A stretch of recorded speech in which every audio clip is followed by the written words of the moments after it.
Addiction thinks in circles, whereas invention thinks in spirals. Yes. Yes. And Yes. I Yes. love it. And spiral is not one dot, it's actually one seed becoming bigger and bigger and bigger Mhm. and bigger and bigger and bigger. So I'm grateful for that. And then, two, just the pain just reminding me like this body is so amazing. Where else can you go Hmm. other than inside? Hmm. And when you're so almost like forced to face yourself, you find lots of love.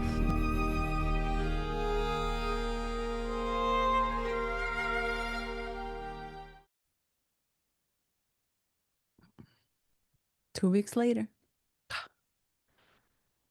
Yeah, 2 weeks later, refreshed. 45. Mm. I went Which back. this must Mhm. be in your this must be in your profile somewhere. No, Oh, 16 is not okay. the 45. Is it in yours? No, but it's in Jace has as his life's work. He's Gemini. Oh, oh, he's Gemini. Mm, I love me some Geminis. Smart people. yeah. Yeah, the more I'm reading about astrology and the more I look at his chart, I'm like, oh, I just love him. But it's like, how do I put it? I want to say Mm. this in the more accurate way so I don't misinterpret. Um, it's like I love the depths of him, not so much the surface. It's like getting past the surface. And surface being, what exactly? It's like there's just layers of protection, insecurity. We all have, different outer layers, but like when I look at his chart and his depths, I'm like, I just find that he's like a really joyful person, fun to be around, easy to be around, well liked, very challenging against authority. And then there's like, all the interactions and the layers there as well. It's just fun in general to look at the astrology, and it reveals, people tend to get defensive about it, like, oh, why am I defined by my chart? It's like if you really look into it, there's so Yep. much depth that, typically it's like sun, moon, and ascendant, and then people stop there. Yeah. Yeah. Anyway, It's your map. It's your map. it is, yeah, it's I your always say if you, cosmic snapshot. when I do events, I always say, this is not 5 minute Yeah. talk. And nobody has more than 10 minutes. Because Yeah. when you do a tarot reading, for example, I'm always next to the tarot readings, and I'm the only one. Everybody else sells jewelry, the signs. I'm giving you a lot more than you need.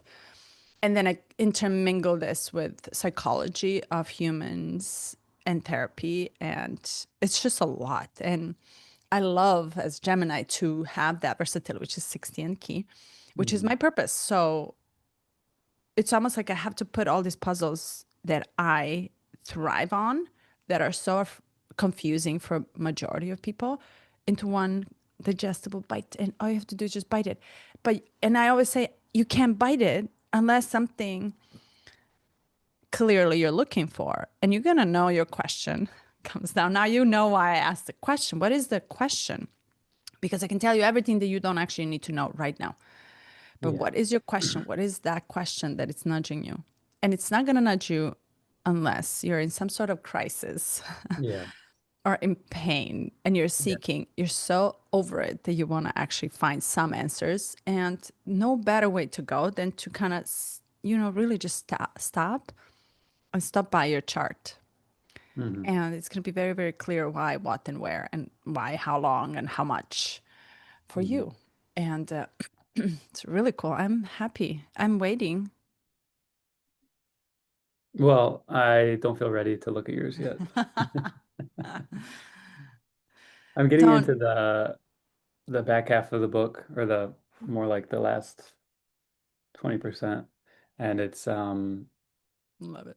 it it's so far it's been like systematizing, like, okay, we're gonna work through the planets and then the houses and then the aspects. And then all of a sudden he's like, here are I forget what he calls it, but mm,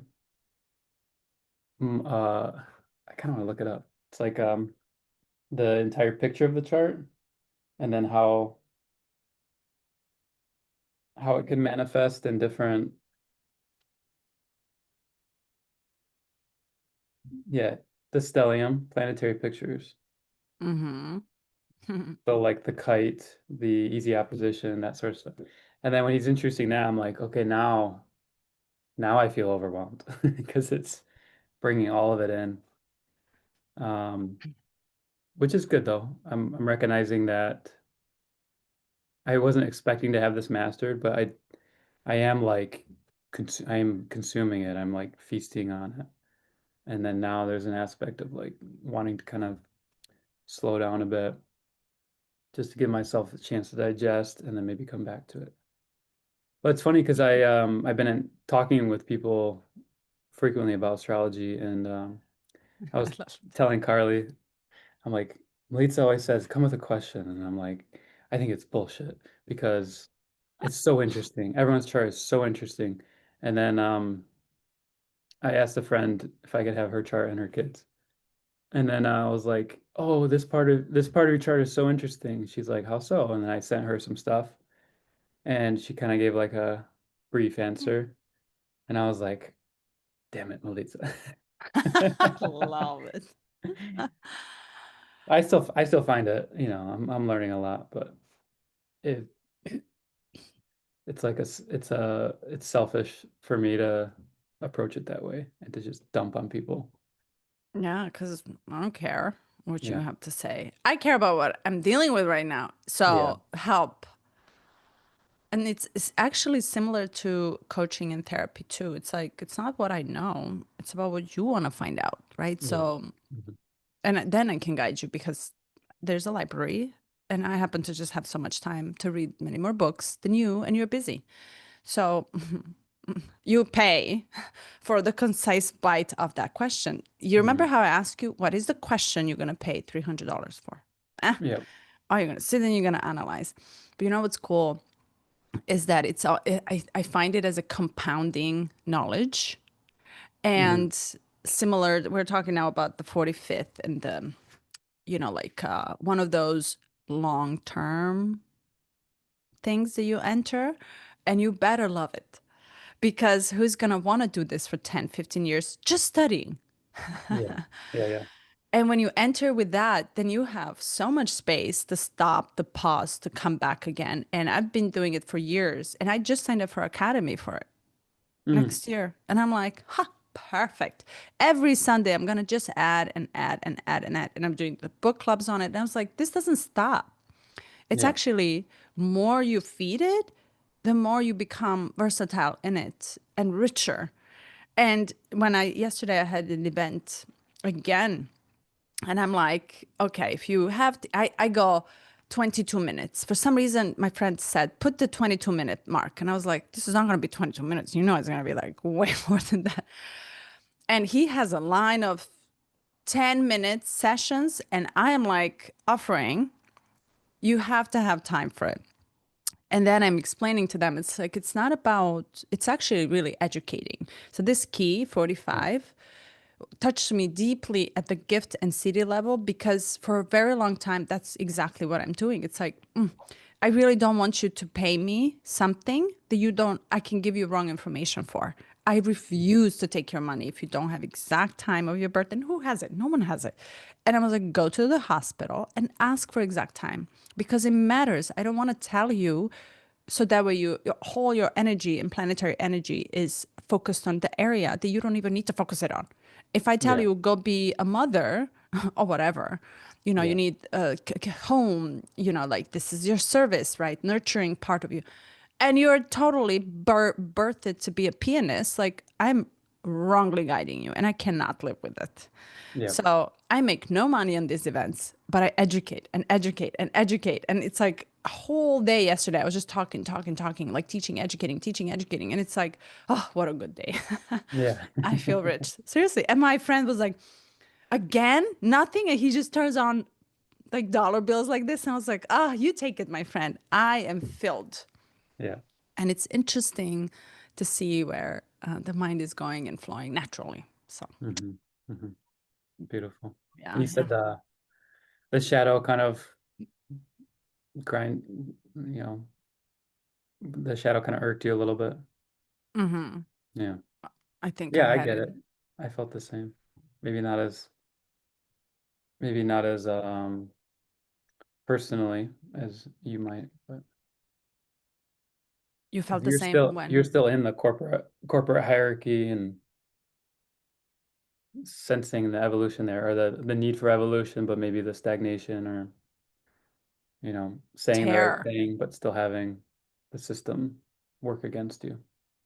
It's psychological terror, almost like you're Yeah. sitting waiting for them to just make up their mind and wake up in the morning with no job. It's like really terrifying for a Hmm. lot of people, and psychologically, oh, it's a huge deal. It's like, and I'm like, if you don't know how to, it comes back down to when you're in fight, flight, Yeah. or freeze. It's like that means that your power is into someone else's hands, given you Hmm. gave everything because you are hooked on survival, this key. Hmm. And there's so much fear if you don't know how to feed your and just basic needs, food, Yeah. water, shelter. And when that comes in disturbed, and this you dysregulate right away out of fear, and you stop thinking straight. You cannot find it. You give everything, including your soul. Forget about it. But I don't have time to relate to the soul. Like, I need to Yeah. eat, I need to Hmm. survive. And it's so visible in the corporate, and I've changed many industries, and it's still the same. Yeah. Yeah. And it's I got to witness my dad in that corporate, and throughout my childhood and getting older, he would get promotions, move up the ladder, and seeing how it would seem the higher you go, the more removed you are from it. But because it's baked in so strongly at the lower level, you carry it with you. And also you're managing those people. So you're still being impacted by that same fear. And it's like it stays with you even up into the senior levels. And actually there might be a like a survivorship bias of, well, I only got here because I've been so ruthless, or because I've been so cutthroat, or because I cut corners. And, I think my dad did a good job of coming to it with humility, but still, there's only so much you can do in that setting. Mm. So I was reflecting when reading this, I'm like, I kept thinking about Elon Musk, just because of his how he encourages his workplace, his setting to be less vertical. There's definitely still like the vertical nature of it, but he tries to eliminate any bottlenecks. If like you have to talk to your manager before you can send the proposal, or you see a problem, like an engineer who's working on the factory floor and he can't talk to Elon or he can't talk to whoever, he's like, if someone blocks you, then I'm going to fire that manager because they're not doing their job. They're creating tension where there needs to be flow. So it's interesting. It's like there's elements of this already happening. And as he said in the gift, um, when we zoom, maybe in the city, when we zoom out enough, or when we detach enough, we see that this already exists. It's almost like our fear places a filter on reality and changes how we experience it. But it's like it's similar to like your perspective on abundance or lack. You can have a perspective no matter if you're in prison or if you're in a mansion. You can still be abundant in a certain sense. You can still have freedom in a certain sense. Um, in the same way, there is this hierarchy, the synergy that exists, because we are always intermingling, we're always exchanging information, ideas, we're always participating in a flowing way. And this shadow is like, it's oppressive and it's ugly. And, I even want to move on from it quickly to not dwell in it. But Mm, yeah. yeah. Especially if you felt it on your own skin, how ugly and nasty it can get. And I always think, I've been reading this huge study on self-esteem Hmm. and how is this developed in an early developmental age of childhood, including codependency and fears of intimacy and, like addictions, right? So what gets us to a point where I no longer actually am healthy thinking, and I'm going in a such extreme to see you as opposing person against what how do I get to that level when I look at you as a competitor Yeah. and I don't see the abundance of creativity that can come and flow. It's just an example. Hmm. And it's so interesting because the book explains that if a parent comes in who is already unhealed, who also is outside of the healthy boundaries, which they call not normal or bad or good. They call it Hmm. functional versus dysfunctional. It's like your reaction to it comes and stems from some sort of psychological developmental lessons that you learned and absorbed because you had to adapt to your childhood, right? And as a child, you I have a point of why I'm saying this. It just takes a little I'm here roundabout. for it. And as a child, your parents actually, by suppressing, by not understanding their own states, feelings, reactions, fears, actually literally blops it out of parent and goes directly to the child because there's no explanation in a story of what is happening, what is healthy, what is not. And you can only give what you have available. Hmm. Why I say this because what we have available is already limited, not by default of our limited mind, but by default of our parents and parents' limited minds. And as they become more shrinked and limited, we so learn how to be even less open, more limited. So we have to start thinking and questioning and educating ourselves in order to break through that boundary that he says blood and family and corporate related. I have to educate myself. So I wondered, how do I know I'm healthy? How do I know I relate to everything around me healthy? What is the threshold? Where do I go to find the right answer? Where do I go to even question my own behavior, thinking, stance, reactions, actions? Like, what is the threshold of healthy, functional versus unhealthy?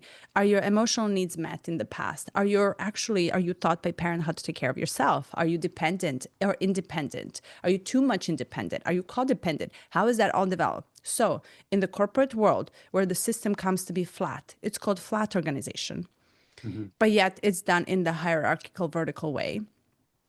All you need is a manager who is appointed to score you for money and bonuses and Hmm. raise, who is unhealthy because he Yeah. comes from whoever unhealthy, unhealthy, dysfunctional, to see no value in you, for you to actually take a hit financially, emotionally. Your entire system falls and crumbles down. So yes, Yeah. the flat Self-esteem. organizations are yes, the flat organizations are perfect because I have a say too. I am valuable, and you also consider what I have to say. You're not going to Hmm. just stop me from saying it. But it doesn't work if somebody comes to parent you on the money and your bonuses every month and every year. Somebody, especially somebody who is also dysregulated and completely unhealthy. And yes, great try, but we actually live in an environment that it's very, very mentally unhealthy. And also an environment where people actually don't want, are afraid legitimately to self educate and meet themselves. I need to meet me. I need to learn Yeah. about me. Hmm. And for Well, that, you need more than 22 minutes. yeah. My And point. like you said, you kind of need a crisis or major pain. Hmm. you need, and it's like in order to open the door, you have to feel that where you're at isn't where you want to be. In order to open that door, you have to desire some change in your current state or your current experience. And to get there, you have to, there's an element of humility for that door to open. And so, yeah, there's like this is it's an interesting topic because my mind is going in 10 different directions. I'm like, what do I actually want to say? Hmm. You know, this reminded me of, have you ever seen the graph that Tony Robbins is teaching? Like, I think this is what he evolved to teach right now. It's levels of consciousness. It's like 7 or 8 levels of consciousness. I haven't seen his, no. I'll send it to you. It's actually really interesting because it speaks on how we evolved and Hmm. how in today's modern day, we consider modern if you live in a modern city, which is, oh, whatever, West Europe. Even in today's day, that there are level 1, 2, 3, 4 of a tribal consciousness, which are the world war countries often that don't have the level of education to open up their awareness, to Hmm. test their capacities on many levels that we actually exist. And you will, when I read this, I remember that graph and I was like, oh my God, like you actually have to want, you have to collectively, Hmm. systematically almost input the education that is opening up your collective consciousness to us, opening, okay, let me rephrase, not consciousness, mind. Hmm. That opens up your mind to wonder a little bit and explore an adventure of from the structure that you're taught to. So tribals, like, you know, like many undeveloped countries, have still a tribal way of kind of holding each other, right? Like almost like taking care of each other. These are extended families. Still structures exist like that. You know, like countries like Costa Rica and Puerto Rico, for example, are also listed there on his chart, where you only have that education. You're actually not exposed to the inputs of the world in order to figure out how to evolve and fire different parts of your brain to raise your awareness, to open your mind to a different way of thinking, which is actually opening up your consciousness to higher expansion. And it goes to development cities, and I think level 5 or 6 or level 5 is a very developed city where you are forced to think differently, which means your consciousness now you have many different options to sit. Big cities are considered level 5 because you're forced to it, to adapt to it. And then level 6 and 7, 7 comes sadgurus and all these different gurus that we have on enlightenment. So there is the need to evolve and open yourself up to a different way of thinking in order to evolve your consciousness to the cities level. And reminded me on that. It's like how many tribals we actually have now still in our I mean, I don't know if I don't tend to judge people based on their level of consciousness that I think I should score them on, but you can just see the brain capacity to absorb a complexity of information. It's either there or it's not. You can teach and pound, nothing works. It's not computing. Hmm. Yeah. Yeah, I see that in a modern sense. I wonder though, because what came up for me, and I should probably look at his chart first before I assume that this would be outside of it. But I wonder with like, obviously being on the islands in Hawaii, I think about the old archipelago system that that it was tribal, but it was also very community based. And you'd have fishermen who would fish for the village. You'd have the caretakers of the children. You'd have, all these roles that are served for the tribe itself. But then they held and I think of Native Americans too, they held a spiritual awareness that we would consider quite evolved now. Like in Hawaii, I forget the name for it, but it's essentially that God or spirit is manifest in every single thing, whether inanimate or animate. And that is mirrored in Blavatsky, Theosophy in the Hindu texts. And in Native American lineages, they have a similar understanding of spirit. They may not have an open mind or evolved mind in terms of complex topics, but then when it comes to like, I'm just curious, what do you think about that, or how does that play? Just personal. Mind is part of the body. Hmm. Can't go without it. It's almost like enter water. It's a door porter. Hmm. So, you know, I have the emotion, but I don't know what to do with it. So Hmm. I might as well just run away from it. So in the tribal states or tribals of back in the day, it's like when something advanced comes in as a white person colored differently, that wears, like just a Indiana Jones type of, Yeah. Mhm. it's shock. You don't actually know what to do with it. Yeah, it's like if And aliens came right now, yeah. like blue And people. I always think if your child, if me, so how did I know to leave my country, right? So I came with some sets of cosmic compass. I came with something, and I was lucky to be allowed to go and explore. I don't know. I watched this video and it was really interesting because it's so it actually bothered me a lot. It was the children in a kindergarten school, 3, 4, 5 years old. It was TikTok or some reel, and he shows a funny clips of Hmm. children coming up to graduate a kindergarten, and it's such a beautiful ceremony and huge audience of parents, and they're saying what they want to be when they grow up, Hmm. and they're saying, I want to be a I want to work for McDonald's. And this one, because I want to be pregnant. Hmm. They're standing for something, right? And they're children. They don't have our mind, our understanding. They're aiming for something. There's a leap of faith that they're taking in, and they're really powerfully empowered to do so. To feel this in the child's body is beautiful. Audience laughs.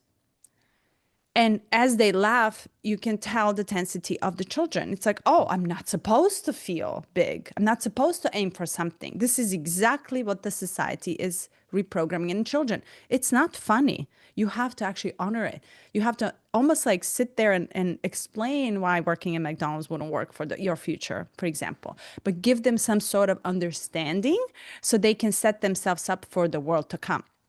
If I come and you push me to go to a doctor's college and I grind and grind because you told me I need to, and my heart is dying because I'm a violinist. Hmm. How many of these examples? So if you, what I'm saying is that you can only protect your child in the tribal, but you can't lock it. We already evolved to that point. We will be evolving or are evolved to that point that you are now much more than just following your parents' path and being a teacher of a teacher of a teacher.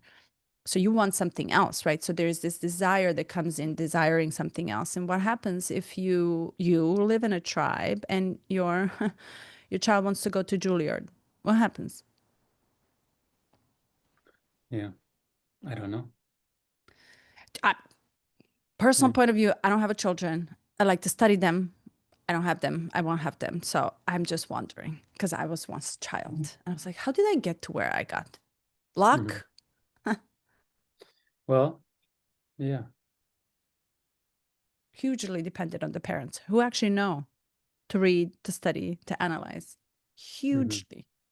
That's why I love that he touches the nuclear family and how everything is falling apart because adults are falling apart. And imagine what our children are actually teaching, learning, why, by a complete disarray of parent who doesn't know how to hold it itself because it doesn't understand what is happening. So this cannot be skipped. If just a personal opinion. Hmm. Yeah. And it's clearly a desired transformation or evolution. You could call it evolution, but to tamp down on the nuclear family, to cause separation within it, to um, create priorities that go against keeping it unified and together. But the way I look at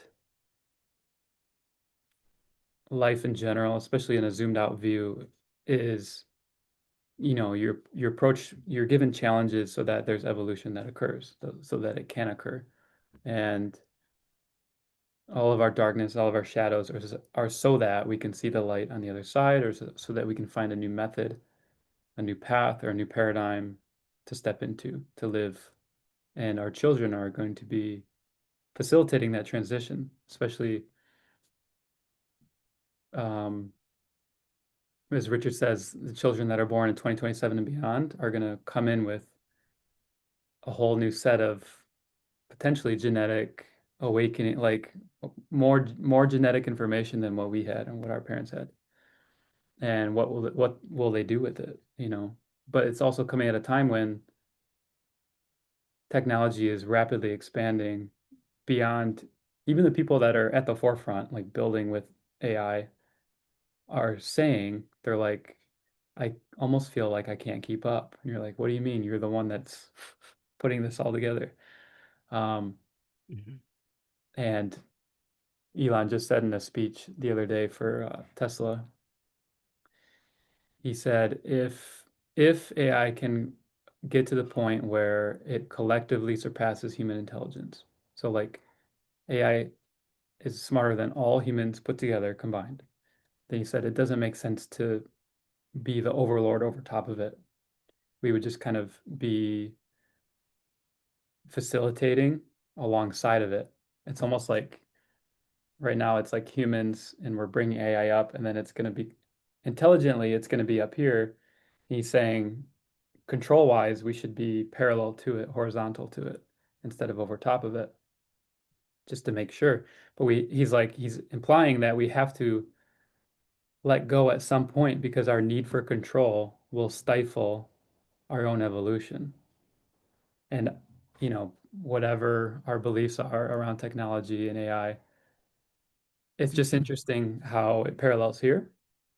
Maybe not in a, maybe that's the shadow version of it, right? Who knows? But I'm like, it's just interesting to think about like what kind of crisis that will be for. So imagine many people are losing their jobs at such a rapid pace. At the same Mhm. time, we're understanding that not only are we being replaced on an individual level, but also it kind of feels like we're being replaced on a collective level. If all of a sudden it's like, who's running the show? Like none of us are doing it. And even we used to hate them that are in power, and we ascribe labels to it. We imagine there's secret societies and there's groups that are pulling the strings and doing all this stuff. And all of a sudden that rug gets pulled out because it's clearly this artificial intelligence that's doing it. So, and then it's like, because we attach to an enemy, and that creates some story for us, some meaning, like some purpose for a lot of us who are spiritual or new age or whatever you call it. We resist technology to some degree. We integrate it on some degree, we resist it to some degree. And we get to a point when the meaning of that story is stripped and we have to find it in something that we are creating in our own lives, that we are creating in our community, that we are creating with a family, that we are creating with our businesses. So while it appears dark, it it it always appears darkest before the dawn. And I think, these are very difficult times, very hard to navigate, but I'm also feeling like very excited, very abundant, and um, maybe it's misplaced, but I feel like everything's going to work out. I think it's going to be great. Yeah, I kind of like it too. And I'll tell you why. Yes, what's interesting, and you see it, what's interesting is that the AI is replacing all the good jobs. you Yeah. know, like all the Yeah. jobs that actually helped us evolve, meaning compute, like almost like mathematical equations I had to solve. And my work is very data driven. I calculate tons of data and sheets, and everything is just like mapped beautifully. And then I explain them. So it's replacing my job Hmm. because computer can do it faster, more efficiently. It doesn't matter what you have to say. The human, you just have to follow. Yeah. So all the good jobs are gone, but gardening is still happening.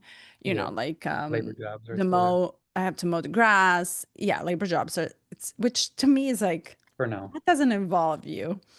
But, you know, it brings you some sort of serenity or whatever, serenity in your mind. Here's another twist.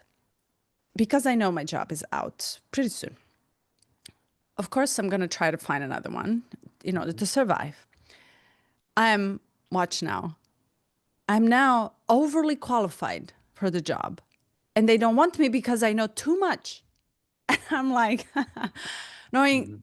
as little, there are companies that are either in such extreme that I'm, but just by being and having such a robust, rich resume, and I'm not in at the age or disabled or some sort of, you know, like mentally not capable to handle the fast speed. I'm overly qualified.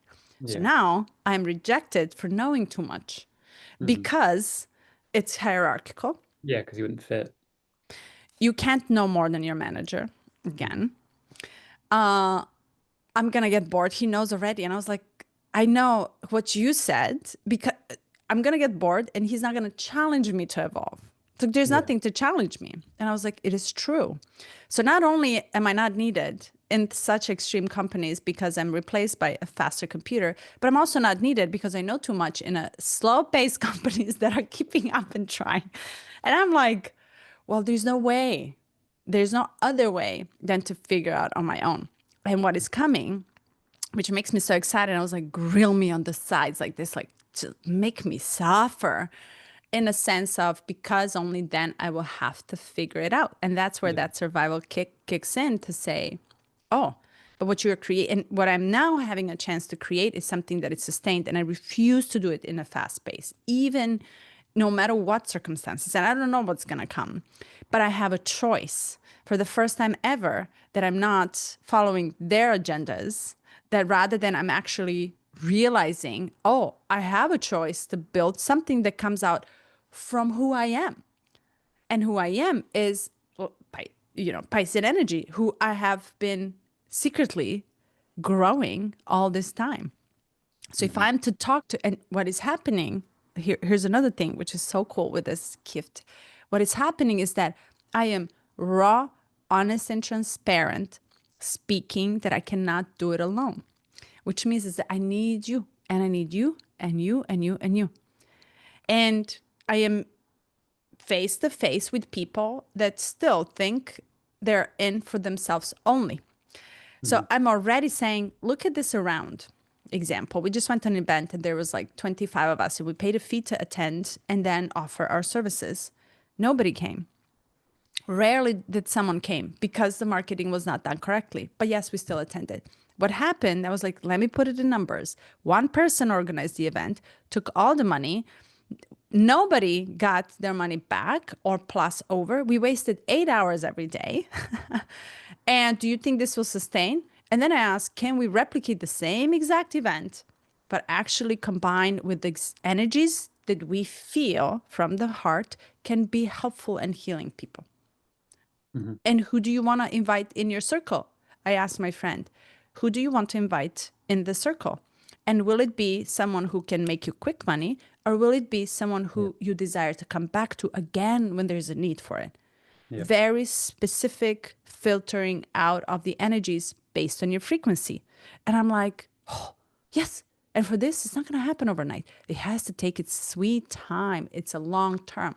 So Yeah. I wonder if I'm to do anything for the generation of 2090, what will that be?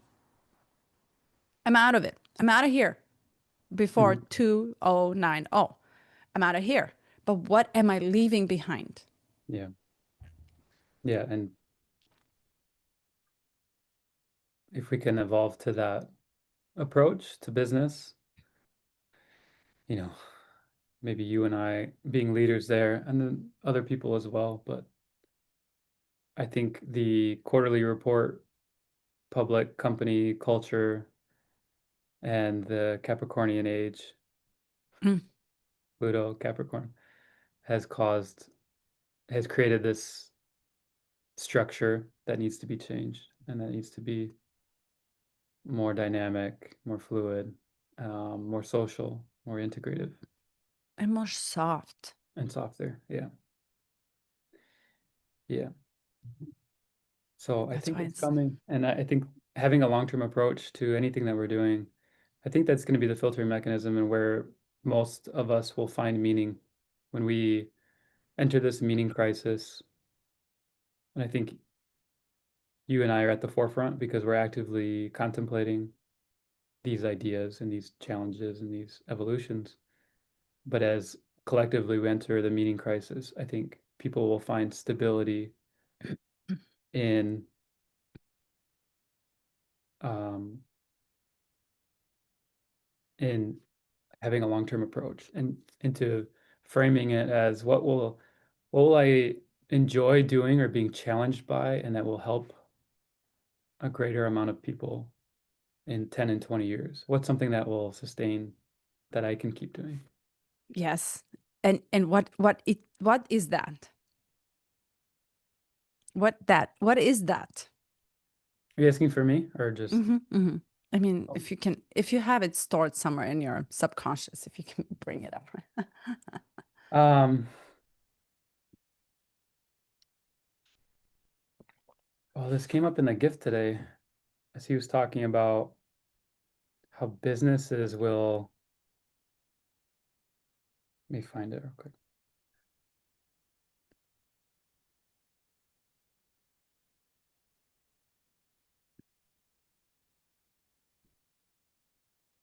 Yeah, the purpose of money will gradually begin to change through the 45th gift. Um, the key influences manifest through the family. He talks about the breakdown, right? But then he says, Through the family of businesses, not the yeah, nuclear yeah, yeah, family. yeah. As seen and instigate through the 45th gift, future business will involve not so much a family business, but a family of businesses networked together. In this way, different clans and fractals of human beings will be united around a hierarchical business model. And this could also provide a networked educational and support base for parents and children to draw from, rather than having to send children out to institutions that both alienate and homogenize them. I got goosebumps the first time I read it. I get goosebumps the second time. There's like this is what I've always leaned into and not really knowing how to put into words. But this is what I imagine. Like anytime Luca's had inspiration, he's like so strongly Virgo, right? He's Virgo with Aries rising. So he's headstrong and driven and he dives into things and he has such passion. And I'm like, anything that he wants to learn, I'm willing to facilitate the learning process. And to kind of put into words, we met, he's really into fishing right now. And we met, he made friends with this older boy who's into fishing. Turns out the older boy's dad was a charter fisherman on Kona's side for 10 years, and he was catching these huge fish off of a multi-million-dollar boat, and they just moved back over here because it was too hard on the family for him to travel back and forth. And he's doing a lawn care business, and they're doing all this marketing. It's like we're finding synergies where I'm like, oh yeah, we do online marketing. How can we help you? And we're having these conversations, and it's like the businesses can now help each other. And maybe we exchange money, or maybe we just exchange time and information, education. But at the same time, too, there's opportunity. We were like, oh, if dad wanted to do one day out with the kids, we would gladly pay for Luca to go with and have it be a mentorship program. And he could do like a small group of kids. And it's like, imagine that model, not just fishing, but like across the board. And of course, interests change, things would change. It'd have to be very dynamic. But if you could set up a network And this is another homeschooling family. So it's like, it's almost like they have the time. And I think when you're unplugged from the system, from the school system, from the work system, from the food system even, you have the capacity and you have the ability to see outside of where the narrow focus is put. When we were doing pre-K, I remember I'm like, Carly, I was looking at the calendar, I'm like, why are there so many meetings? There's like parent meeting here, and I get they're trying to bring parents in and have them be involved, but it was just misplaced. And so many parents would just go because you're supposed to, not be engaged, not really paying attention to like what the needs of the children are, and then Mm. just responding to the school's requests of like checking the box. And here's your homework, check the box. Did you do this activity? Check the box. Good student. It's like, what's actually evolving though? Like what are they learning besides Systems.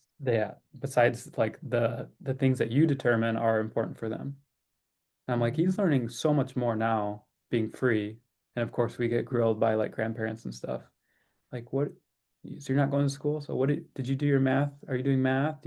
Are you doing reading? Are you doing this? I'm like, you have to, there has to be some freedom for the kids to have space and time to find the thing that moves them forward. Um, so to bring it back to here, yeah, I'm just like, maybe in a general sense, I think this is what I'll be a part of. In a specific sense, I don't know yet. I have been contemplating very deeply about my chart, how I have um, Neptune, North Node, 10th house, Capricorn, and Mhm. like I'm like I've seen it now because I'm reading it from someone else. It's not just it's not just a successful business that's helping community. Like this is what I wasn't really hearing from you, and maybe because I wasn't ready to hear it, but it was like you will help the entire public, like most of humanity or all of humanity.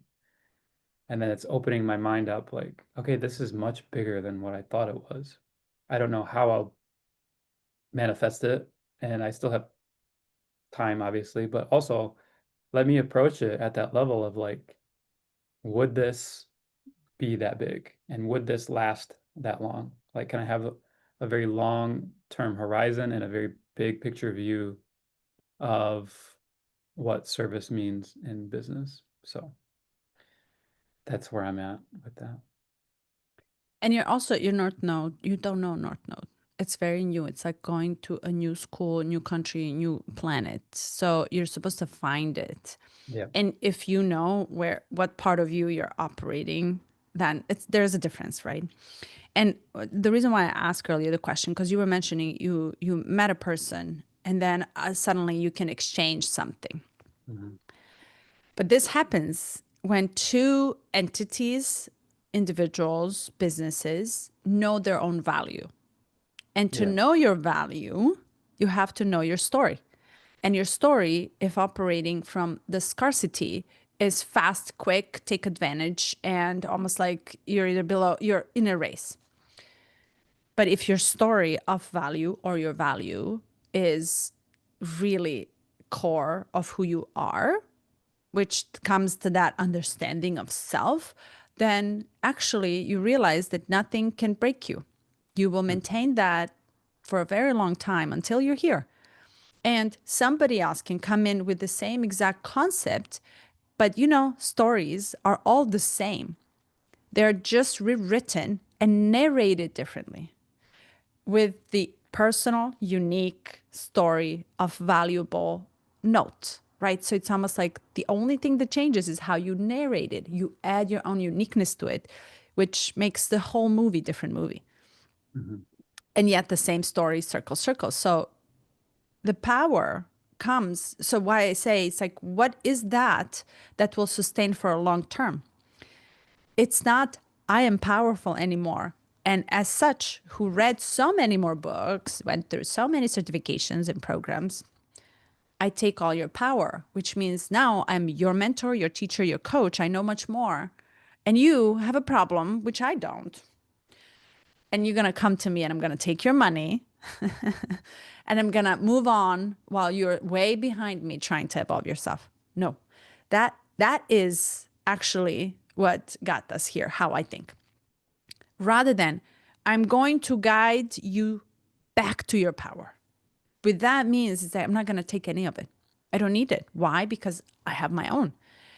And I'm recognizing in you what I recognize in me. I can see in you the potential that I have in me.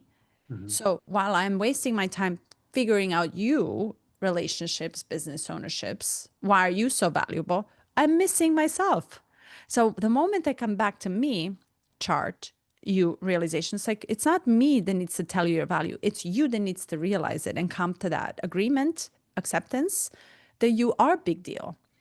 And if I find my value as a big deal, I can show you and I see what I have available inside of me to you.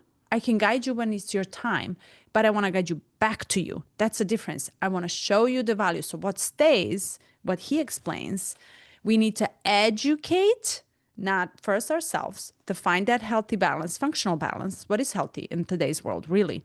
Like, I find myself being so lost. Am I actually correctly doing things in life, right? What is correct? What is ethical and moral? Pretty soon that is going to not even exist in our vocabulary, ethics and morals. But on a soul level, how can I help you, educate you enough so when you close the workshop, you go off and you're so good on your own, you actually don't need me. You're able to sustain yourself. And that comes down what I want to teach is like, how do you deal with all this that comes in? Like, how do you know? Yeah, let me just backtrack. I want to really add to this. Whenever it hurts and it gets so tight inside the chest and you don't know what to do with it, automatic nervous system is involuntary. It does its own thing as it's programmed all the way. It shuts down, it walls up, and all does all these things. And it's in those gaps that we can awareness, that we can grow our awareness when it happens based on what it's actually very predictable. It has 1, 2, 3, 4 steps that comes down and it shuts off. It's like almost like immediate domino effect. And then by the time you realize what happened, it already is completed. It's very predictable and we can change it. But if you don't know how to do it, you're going to want by default to give your power away someplace else. And where else to go than in already systematically organized religious systems? So, yesterday I met a person who went through a terrible breakup, meaning like almost like years worth of living one way and all of it is gone. And all they did was preach the God in such a way where this, I was like, what about you? And I keeps coming back, what about you? What about you? Can't see it. The Right. power from someone else went to another person.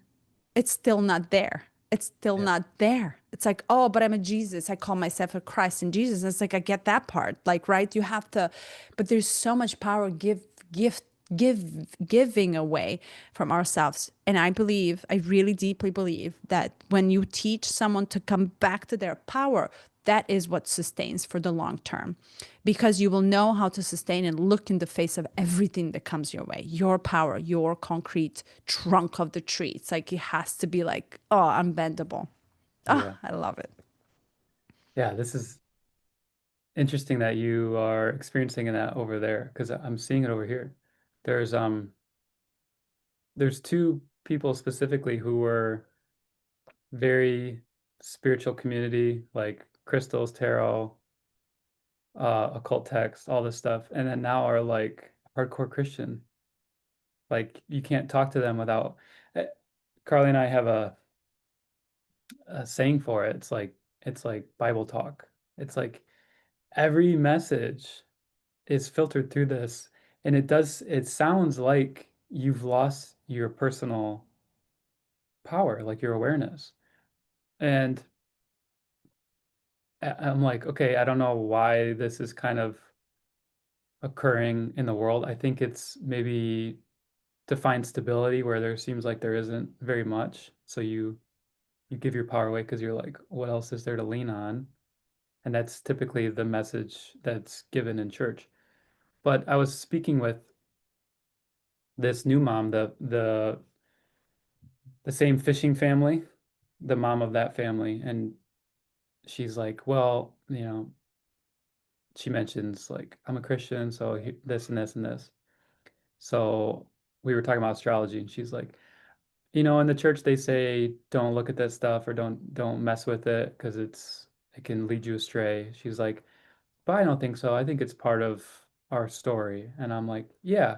And I said, my filter for anything at all, is does it give you your power? Does it give you the power that is inherent in you, or does it take it away? Does it give it to someone else? And even me saying that after, she was like, I'm okay with astrology and that stuff. I could sense like some tension in her. Like it was like it was like a no message. Like if people in my church heard that, I'd be in big trouble. And I'm like, what is it that people can't see? Like it's not complicated. You're just saying you're giving your power away or you're keeping your power. And somehow, in a religious sense, that is dangerous. That's dangerous for the church or for who knows what. But yeah, so maybe for you, wh- do you see more instances of that happening, of people going into old religious systems? Or is it just the one case? I think, okay, so it is, it's more, but they go to what they know. It's safe. Yeah. It's That what they familiar. is familiar, right? So, and I think because it's very scary. First, it's scary to hold that much power in one and own it, Right, right. and it's terrifying. The same. This is why I take metaphysical and I take science at the same time. Something who the studies, the cases done, and the pathology of it, and then I take mythology and pathology and kind of blend it in together, right? Hmm. Because let me check, am I actually correct? When in mythology and meta, we operate in the unknown world. Who says what's true and what's not? It's magical. Like it's a potion. It's like it can go either way. But then you kind of have to anchor yourself down into the physical world of everything and come down to the pathology of everything, right? So I really like how the science explains how we can go astray in our brain to think one thing versus the other. But I wonder always wonder, where is that coming from? You must have learned it from somewhere. And where did you learn it from? When you look back, when we look back, we should know as adults, we should have some memory in every year of our development. You should actually recollect some memory if every year, one, two, three, four, five, six. But really, do we? We don't. Why? Something happened. And it doesn't need to be the traumatic, but I actually have no recollection of what happened in my early developmental stage when all I did, I was just adopting, learning to mimic, to make a sound. No, I have to ask my mother. So if my mother was not there or my father was not there present, like how would I know? I would never know.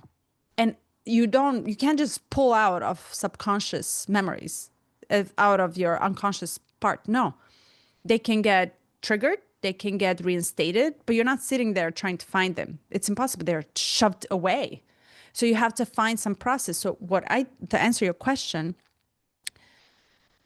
I think because we don't know how to deal with pressures, is we run away and we give up our power really easy, automatically. Like, no, give me something to hold on to, because Yeah. it's terrifying. And I think this is happening more and Mhm. more because our basic needs are threatened to survive. And it's just going to come more and more like more reactive. It's going to be more scarier and more terrifying. So we Mhm. numb, we actually run Impact. away. Yeah. Yeah. And where is it the best way? Like if you don't have what else to numb yourself with, you're going to give everything that you have just to not feel it. And it's interesting that it's coming down to, because it's also propagated in the media, Yeah. this like religious wars that are happening and citing into extremes of one or the other, where we don't see each other anymore as a human beings and species that are like alike, that Mhm. have the same capacity, rather than we see huge differences. These extremes are almost like terrifying, so much so that you have pushing you to choose the side. And to me, it's like I don't know. I find it very, I find it very interesting that people must grasp on something Yeah. that rather than, you know. Well, as Pisces, we don't mind swimming in between. Remember how I told you before? That's why we're invited now to step up because Yeah. we deal with this since our birth, the water Yeah. signs. To Yeah. step up and tell them it's okay. Hey, like, oh my God, it's like, let's figure it out together. We hold together and we go down together. Mhm. Yeah. I haven't been tasked with helping anyone. No one's asked me, but I still I still say my piece, you know. I'm like if the only thing I can say is like helping them see the relationship of power, then I feel like, you know, that's worth sharing. Maybe it plants a seed and maybe down the road someone else helps to foster it. So I just You what I are- don't like, I don't mind any specific religion. I just see specifically with someone who had a lot of power and doesn't mean they were like they had it all figured out. They were struggling and trying and learning and making mistakes and being honest and approaching it with a sense of humility and then to just go into such a stable place and a adopted language. And I think it's standing out a lot right now for me because the ChatGPT language that rabbit hole that I went down of like I'm going to use this in my stuff. Maybe I shouldn't use this in my stuff. Oh shoot, now I'm seeing how other people are using it. Now I'm seeing what Melissa saw when I was using it and how there's no voice other than the one voice. And how I was disillusioned was I thought that it was just organizing what I was saying, but it was actually implementing over top of it a tonality that is the consistent across the board, whether it doesn't matter what topic you're speaking on. I'm Mhm. like, that's what's dangerous, is it can't change its tone. It can't change its flavor. Even when you say like, make sure you use my voice, it's like you're not it's not doing that for you. Um, but I see like, okay, now almost every conversation you have to say either Jesus, God, um, Christ. Christ, like I'm being led or God's showing me or I'm being challenged by God. And it's like just be mindful and just try to hold some awareness about where the power is lying. Is it actually God and Jesus, or are you adopting the church's language, the pastor's language? It's very similar to me of like pastor is ChatGPT, and then everyone in that church has the same tonality. And if you don't, then you're not going to fit in, and it's like even when I was in church, very, very involved, I would say things or mention books or talk about things that were a little bit taboo. And, people just give you a little more space and they kind of space you out until you see yourself out.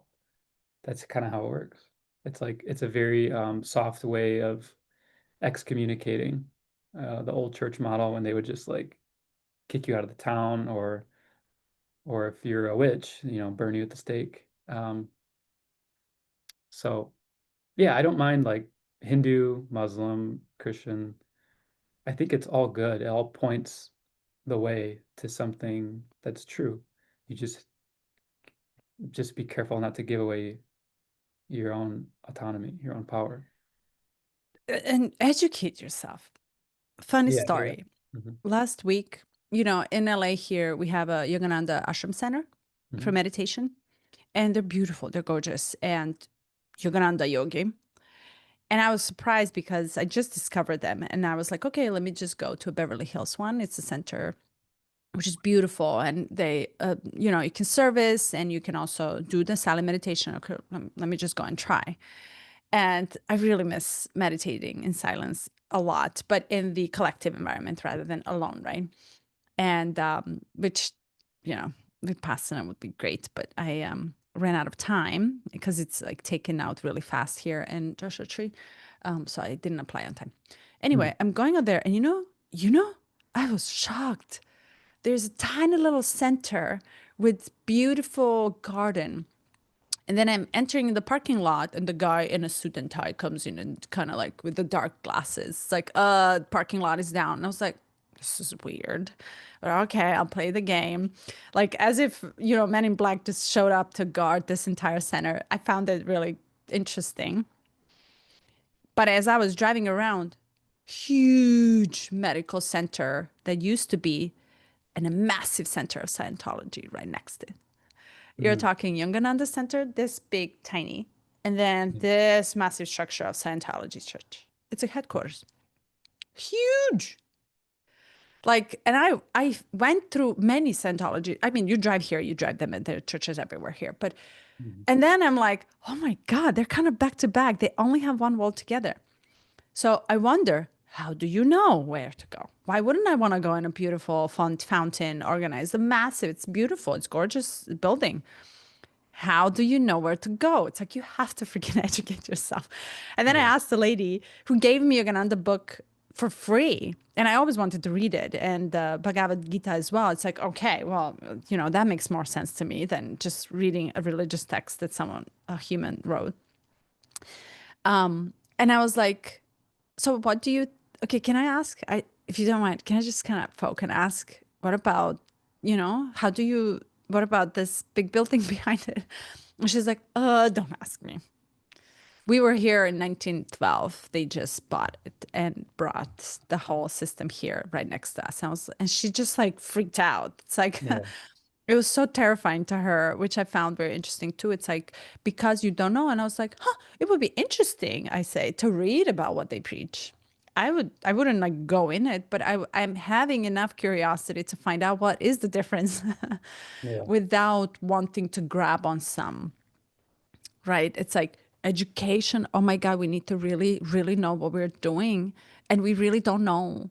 And in the time when everything is so instant, it's like we think we don't have time to educate ourselves, but education stays here. The books can be burned, everybody can censor everything. But what you learned is your own thing. You can keep it here. It's like you can eat Shakespeare, but Shakespeare stays here. And the words, just to add to that, you see, like, 2 weeks of just going all over. There's this new book that came out, and actually, it's a new method called nocebo. There's placebo, and there's Yeah. nocebo, and it's strictly related to words and meanings that we give to the words and how we absorb them, and how we actually, what is our internal inner language and vocabulary that we show and share to the world. Words have so much power because it's the only way for us to survive, to communicate and attach, that saying something and adopting the meaning of something, it can be almost like detrimental to one's self growth and evolution. Mhm. So we should take it lightly on standing or identifying with a word. We should just be open, like open to learn and make mistake and accept that, yes, what I stand then now have a different meaning, and the meaning comes from some other place of me, and be willing to actually change. So really big deal. Speaking Gemini rising, who is all about tick, tick, tick, tick, tick. Yeah. Yeah. Absolutely. Yeah. I was just thinking about I love it. words like spelling and spelling, casting spells like witchcraft, like manifestation meaning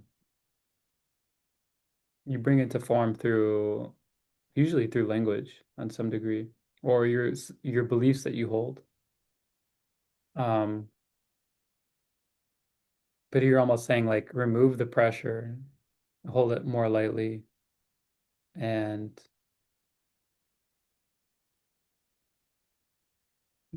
yeah, yeah. I'm just contemplating that piece. But in terms of yeah, entering into like being curious about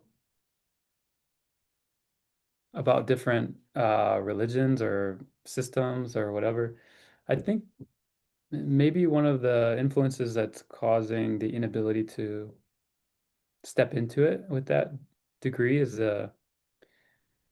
the fear of death and like the lack of time.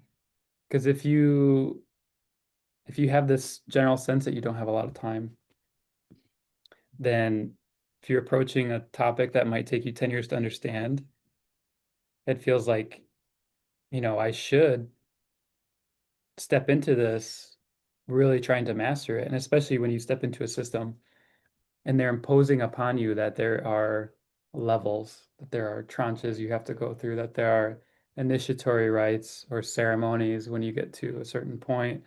And um, so, it's overwhelming when you get into it. And it's hard to say to yourself that you can just taste and see how it rests with you and maybe continue in, but maybe carry on.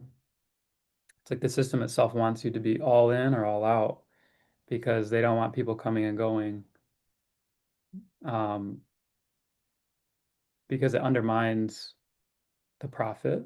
It destroys, yeah, that whole side of it. I think of this event that I went to in Minneapolis. There's like, I don't know if to call it a religion. I don't know what to call it, but it's called Eckankar. Have you heard of it? Mm-mm. Okay. It's it integrates like meditation and the teachings from Bhagavad Gita. It's like a little bit theosophical. Um, but then they have like structure where they had this event that we went to, and I was like, it seemed like a very niche thing, but then we had to get interviewed in order to go. And we had an interview with this guy, and he was like we the way we approached it was like Carly and I and then my friend Madayani. And um he's like, "Do you know this is like a really big deal for you to commit to this?" And I was like, "Okay." I was like, "Sure. If you say so." Like this energy, and he was kept trying to impose upon me like how important it was. Like, are you sure you're going to commit to this? Like this is like almost like you're selling a piece of your soul. And are you aware? It was like I had that like fear piece in it, but then I was feeling supported by her to just be open, to just being open to the experience. And um, it really like disrupted him because he's kind of like mid-level manager and he's used to bringing people in with such emotional charge, and that's how they probably get people to lock into it. So anyway, we go to this event, um, four of us, and we walk in and we did this meditation in a group setting, and they do this breathing and sound, which is called hue, and they go hue. And when there's thousands of people doing it in an auditorium, beautiful. I was like, this is great. Like, I love this. We're gonna do this all weekend. And then we go into the scheduled event, and then they get on stage, and then they start speaking. And I'm like, okay, this is starting to feel like church. And then they start talking, and they're like, here are the 5 things that we're gonna work through today. And then they're like, one, whatever it was, and then two, um, discrimination. And then my friend Madayane was like, this is bullshit. And I'm sitting there, I'm like, what do you mean? What do you mean this is bullshit? She's like, this isn't good. This isn't right. And she's like starting to make noise about it. And I'm like someone who I will go through the pain of something just to experience it. So I'm like, all right, we're gonna do 3 days of this and like dissecting why it's wrong or why it's bad. And Carly just goes, "Well, let's leave then." And she's sitting there, and I'm like, I don't think we should leave. I'm trying to follow the rules. Carly's like, no, like if this is really bothering you or you really don't agree with it, let's just leave. So we stand up and leave in the middle. And as we were like in the front, as we're walking past rows and rows and rows of people, they're just looking at us like, how are you doing that? What, or why are you doing that? They just couldn't understand it. It was, couldn't comprehend it. We clearly were not just going to the bathroom, all four of us. It was like, something fundamentally wasn't resonating, and we were deciding to remove ourselves from that environment. And so we spent the rest of our time in Minneapolis because we had booked tickets or whatever, just kind of like walking around at the parks, like talking with people on the street. Um, and it kind of seemed like, was this a waste of time? Was this a waste of energy? We had to have someone watch the kids. But the more I look back at that experience, I'm like, I really learned something really valuable, which is you are never required to do something, no matter how important it may seem, no matter how important someone is telling you that it is, that you attend or that you bring the energy to it, or that we're giving you special access and you must therefore repay us with your fealty. It's like, no, like Mhm. yeah, this is old model being brought to a new thing. And yeah, so I'm grateful for that experience. Long story, but just to say, like, it's hard. It's hard to be able to do that. And I have a lot of respect for Carly for just being like, her rebellion is very active. My rebellion is more like verbal. I'll complain about things for too long, and she's teaching me even now, like, okay, if you really don't like it, then shut up and do something about it. Like, okay, I can learn from her. So what you're saying is that on the event, something inside of you, all four of you, didn't feel safe to stay in that environment. Yeah, and it built up for me. It was like, for some reason, for Madayani, the one word discrimination, she was just like, no, like she's she's a bit older than you, and I kind of consider her as deep in meditation, Osho. She's an Osho, I forget what it's called, but like Follower? yeah, well, it's like you actually commit and then you get a name change. You carry a it's like you claim him Ordain? as your guru. You Oh, get a yeah, you hold a picture of him with you at all times. And part of that to me too, I'm like, what are you doing? You're giving your power away. But I the love yeah, I'm like, I'm just questioning. But it. the more she says it, that's my view, but like she seems to be fine with it. It doesn't seem to be that for her at all. Um, and you know Osho, he doesn't spin you in that circle. He spins you out. So um yeah, there's just things leading up to it for me, like energetically, like then meeting this guy in person, and then the way he talked to us and the way he was like, you can't sit, like we wanted to sit in a lotus on the side and they only had Mm, chairs. mm. And to me, I'm like, I'll sit in a chair. I don't, it's not a big deal to me. But to them, it was like, we can't sit in lotus. Like if you're claiming that this person is a guru, and that's kind of the whole thing, is like there's a guru at the head, and you're gonna meet him, and he's the one who's passing down higher information and transmission. And she's like, and we can't sit lotus at his feet. This isn't this isn't how it's supposed to be. So she had an issue with that. But then after meeting him and he walked away, I'm like, he kind of seems like a vampire. Like Ooh, oh, like like wow. this like soul suck, like blood sucking, Mm, and I was starting to get into conspiracies about that's interesting. yeah, what's the yeah, anyway. Well, down to science, can I just say something? This is really beautiful because when you really come down to understand what happened within with you, do you know there's only two ingredients, and I've been talking about this all week. There's only two ingredients to feel emotionally safe. And emotional safety is requirement to open up vulnerability to your vulnerability and rawness. And when you open up to vulnerability, of course, you have to know where to open up Mhm.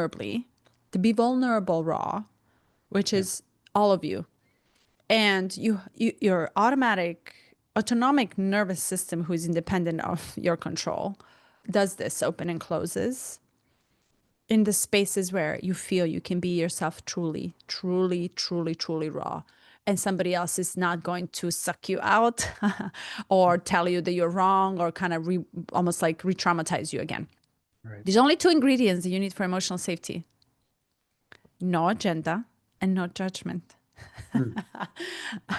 And what you said was literally they banged you with agenda right up front and say, "Well, this is what we're going to do. Number one, number two, number three." And it's like whenever there's an agenda, our system closes off.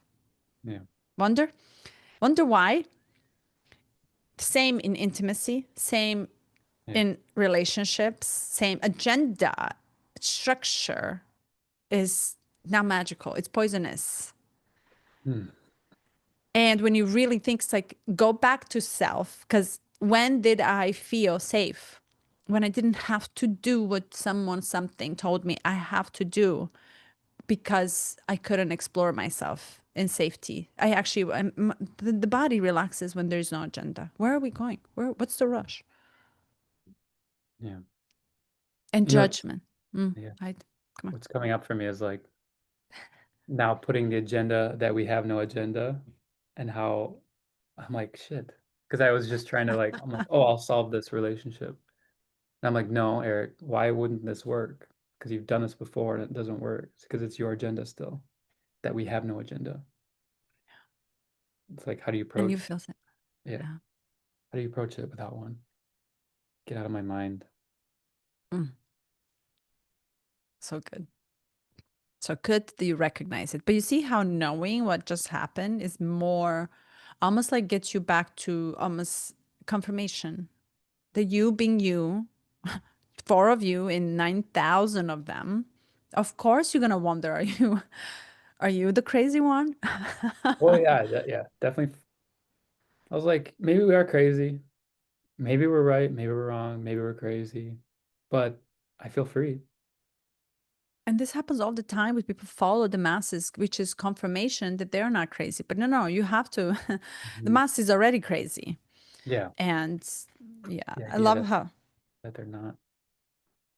Hmm. I mean, it's easier to feel safe in the crowd.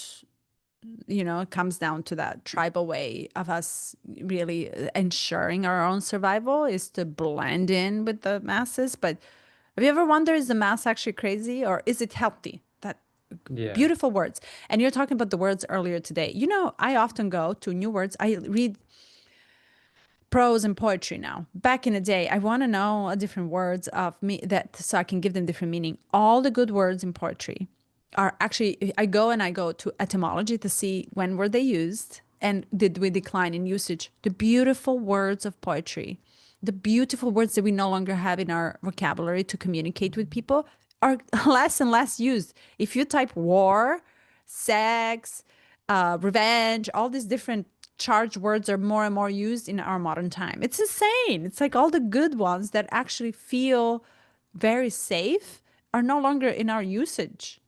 That Yeah. blows my mind. Yeah. We were watching just quick anecdote. We're watching A Complete Unknown, which is the story of Bob Dylan. It's a About movie. who? Bob Dylan. Oh, Bob Dylan. And I never listened to his music. I would hear it, and older generations would be like, "Oh yeah, we love Bob Dylan." I never got it, but seeing where he came from, similar with when I watched the Elvis biopic, seeing where he came from and the like how it was rebellious at the time, I'm like, "Oh, now it makes sense." But his writing, just listening to the songs, we turned the movie off and we're hanging out, and I noticed like my vocabulary is I'm like I'm like feeling more expansive. I'm willing to try out a new word here or try out a different phrasing. And I'm like, hmm, like this is part of the beauty of art is how expansive it can be, that transmission of expansion. So I'm just grateful for that. Aesthetics, Yeah. aesthetics inside. And Right. it's less and less words. It's rather than, oh, total feeling, Yeah. expressing feeling outward. And to get to that creative force, which is in our bellies, it's almost like you have to pass through this, almost through the heart. And you kind of need to do it the other way that we're taught in yoga to Kundalini awaken. It's like, no, but think about it. Having just an option. Hmm. Have it as a data point, as an extra information, extra chocolate by different milk or whatever. So we, like we're totally detached from our center of creativity, totally. programmed to do that. So to get in, you kind of need to find your yin energy, which is very creative inside. And I mean, it goes, it's, yeah, I mean, but I We have a can't take hope. 2 week breaks. Huh? So we can't take 2 week breaks anymore. I know. This flew by. Oh my God, an hour and a half, exactly. Were you gonna say something about the city? I thought you had the book pulled out. Yeah, I just wrote, I love this, I love this, I love this.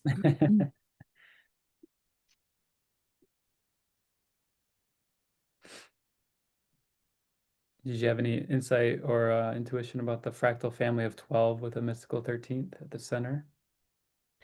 Um, I think only preconceived understanding of why 12, why not 13. You know, I rebelled against Mhm. it, but I don't know the story of the Bible actually. I never read the book.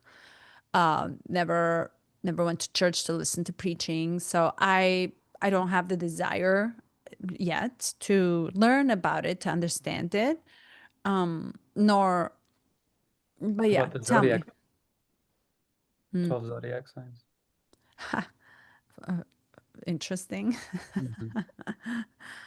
And then I wonder, so who are the other apostles? I kind of want to know about them, not about the main guy. Yeah, well, But yeah, Alan Oken, he ascribes each uh, apostle to a zodiac sign. which I wanted to ask, do you read from the beginning until the end, the book? This one? Yeah. Any book, cover to Typically, cover? typically I do. Unless it's on a topic that I'm familiar with, I'll try to find. I'll look first at the table of contents and be like, what don't I know? But with this, it's everything. So I'm like, I'll start at the beginning. I yeah, great. So I skipped that part when he's talking about it, 12 apostles. Mhm. Because I'm like, I want to get it right in because this now connects to this book and that book. So I read for five of them at the same time Yeah. lately. And they make so much more sense when I kind of cross-reference them like that. Not the way to go about for sure. But gift of Well, it is. Gemini. It is if you're Gemini rising. Yeah. Yes. Yeah. Any last words for this beautiful key? Mm. There was a mention of in the I Ching how you take the sequential link. Speaking of sequence, um, there are Agenda. profound archetypal links between gene keys that lie next to other gene keys. So Mm. strong connections between 44 and 45, 45 and 46. Um, I've been enjoying kind of like doing a preview at the end lately. So our next one is 46, Science of Luck, Shadow of Seriousness, Gift of Delight, City of Ecstasy. And when I was looking at this one, I thought it was going to be talking more about money. And we didn't really dive too deep into that as a topic. Um, but if I'm thinking abundance and having it figured out and community, the family business system, that sort of thing, all of that figured out, like in our future where we are participating at a level that is profoundly tied into our individual hearts and autonomy, and also manifesting a life that is not hierarchical, but is building on the human system. Like just we're participating on a collective level where where our integration or our participation is actually feeling evolution across the whole system itself. Then to me, I'm like, this is like huge relief, relaxation, and of course, ecstasy. How great would it feel? Mm. So, and the gift of delight, maybe, if you think about when you said, I'm searching for what that thing is for yourself, for your occupation, or for how will you contribute and maintain a sense of safety and stability for your own family, which is just you and whoever you decide to include in.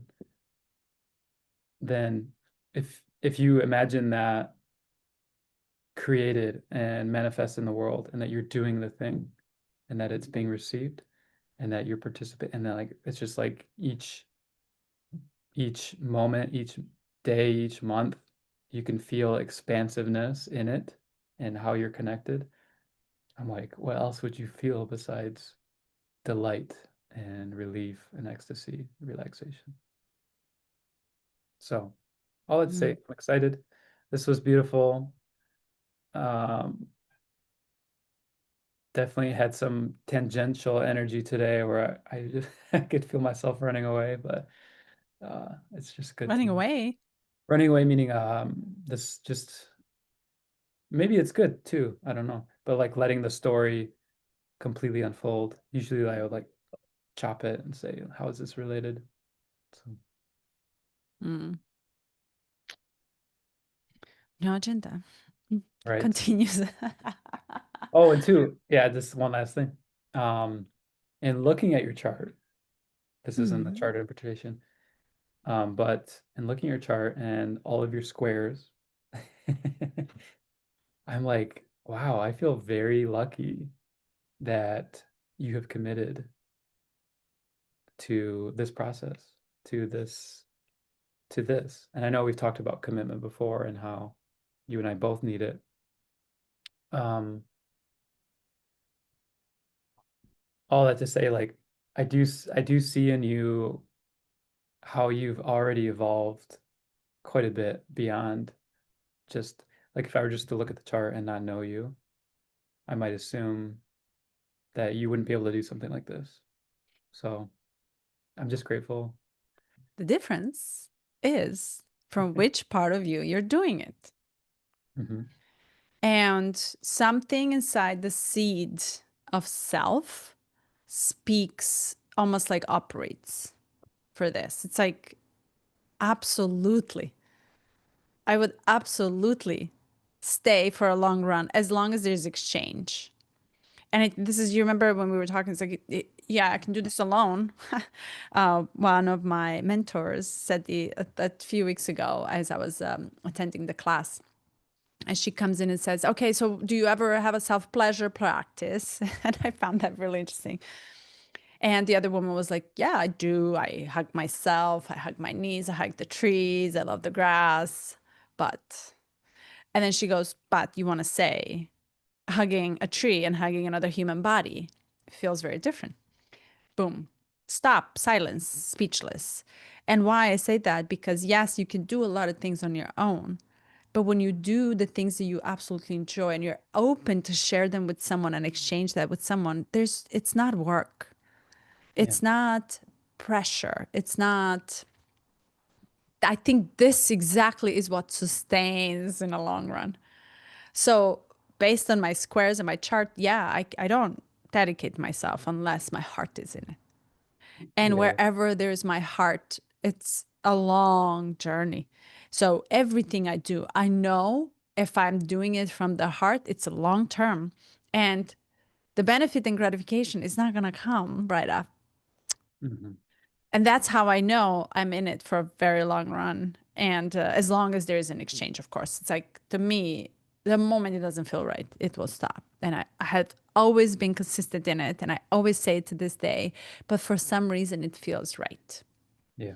And yeah, it's really, I can't, I mean, I'm taking some credit for it, understanding that that's how it operates, but I also really am giving it to a much higher power than me that operates in between two souls that are limited with the mind. So I really don't know what I'm doing, but it feels great, and I'm gonna do it until it comes to an end. So Yeah, we've that's had the these other way mo of saying I miss you too. Do yeah. not. I'm like, uh, I want to hug you, but uh, um, True. yeah, we've had these moments where we've ventured into, oh, let's monetize or let's create this system or let's, and then each time we're like yellow flag or red flag, and then we jump back into the poetic nature of this experience. And it's like when when you get tingly hands and when I get goosebumps, it's when it's when we're like stepping into poetry, the poetry of the moment of it doesn't matter if we even talk about it, like we've had those days. But just having that freedom and knowing that I support you and I'm here for you and that vice versa. I think that enables so much to happen within that space. And maybe this is, for the 96 people that are subscribed, it's if we think about it from the fractal viewpoint, it's like that's enough to change the world. Because if we're doing it, we're modeling it, and they're seeing it and doing it for other people, like that's enough. So I'm just deeply, deeply grateful. No agenda, no judgment. Chef's kiss. Thank you. Sending you love.